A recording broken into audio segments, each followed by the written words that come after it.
So in regards to the fee for FK Construction Services, can you pay by contract, or do you need to do it for, do you need to use you guys for all of your projects?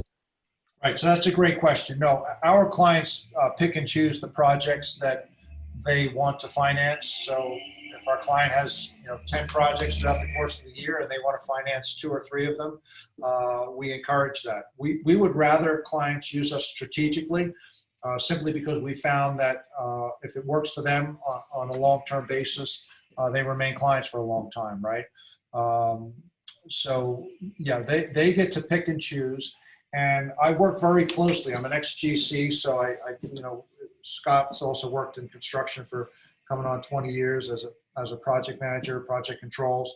So we really try to make sure that we work with the client, and we'll sort of look at all their jobs and, okay, this GC is a slow payer.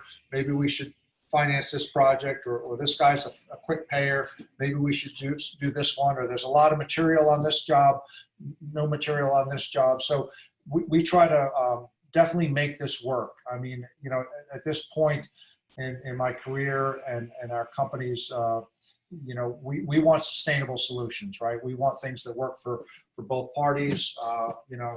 We want to grease the wheels for our clients, the people on the project, but also for ourselves, and keep things, where they work for the client.